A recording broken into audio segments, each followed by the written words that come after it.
We provide you the platform to turn your dreams into reality. Give wings to your aspirations with KR Mangalam University. Paschim Africa के माली देश से एक बेहद चिंताजनक खबर सामने आई है, जहां 1 जुलाई को हथियारबंद आतंकियों ने डायमंड सीमेंट फैक्ट्री पर हमला कर 3 भारतीय नागरिकों को अगवा कर लिया। ये फैक्ट्री माली के कायेस इलाके में स्थित है, जो देश के प्रमुख औद्योगिक क्षेत्रों में से एक है।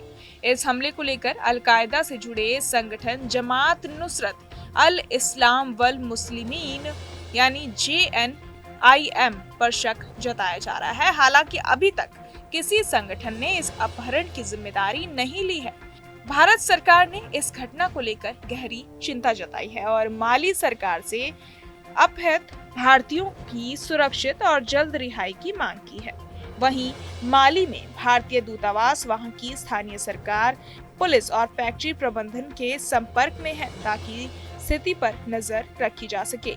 माली में अल-कायदा और इस्लामिक स्टेट जैसे आतंकी संगठनों की सक्रियता पिछले कुछ वर्षों में काफी बढ़ी है और वो अक्सर विदेशी नागरिकों और कंपनियों को निशाना बनाकर अपहरण व हमले करते हैं। JNIM नाम का ये संगठन 2017 में अस्तित्व में आया था, जब कई छोटे आतंकी गुटों को मिलाकर इसे बनाया गया। इसका मकसद साहिल क्षेत्र, जिसमें माली, नाइजर, बुर्किना फासो जैसे देश आते हैं, में इस्लामी शासन लागू करना और विदेशी प्रभाव, खासतौर पर फ्रांसीसी और पश्चिमी ताकतों को खत्म करना है। ये संगठन पहले भी माली और आसपास के क्षेत्रों में कई अपहरण और आतंकी हमलों में शामिल रहा है।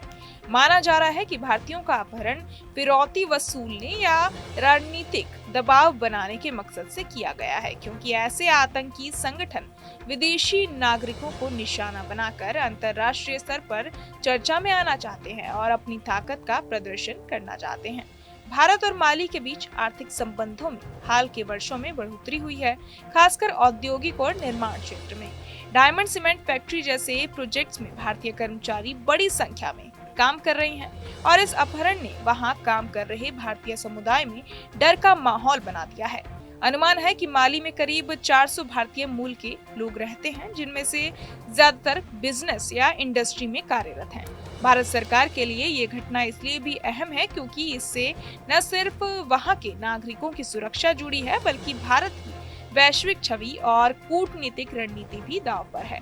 माली में आतंकवाद का इतिहास नया नहीं है। 2012 के बाद से देश में राजनीतिक अस्थिरता और आतंकी हमलों की संख्या में इजाफा हुआ है। फ्रांस ने वहां आतंकवाद के खिलाफ सैन्य कार्रवाई भी चलाई थी, लेकिन उसके बाद भी स्थिति पूरी तरह नियंत्रण में नहीं आ पाई।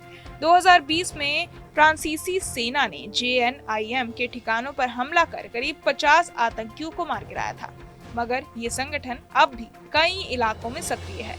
माली की कमजोर राजनीतिक स्थिति, सीमित सुरक्षा व्यवस्था और विदेशी निवेश की बढ़ती गतिविधियां इन आतंकियों को आसान लक्ष्य प्रदान करती हैं। भारतीय नागरिकों का ये अपहरण न सिर्फ एक गंभीर सुरक्षा संकट है, बल्कि इससे भारत माली द्विपक्षीय संबंधों पर भी असर पड़ सकता है।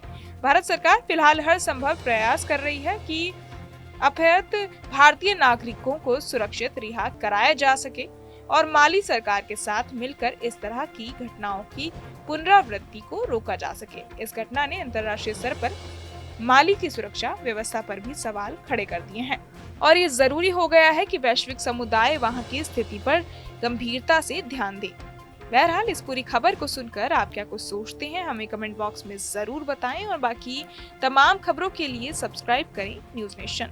जहाँ भक्ति है हर शब्द में, कथाओं में छुपे हैं दिव्य रहस्य और ज्योतिष देता है जीवन को दिशा। धर्म से जुड़ी हर बातों को जानने के लिए हमारे चैनल स्तुति को सब्सक्राइब करें। चैनल पर जाने के लिए इस लिंक पर क्लिक करें।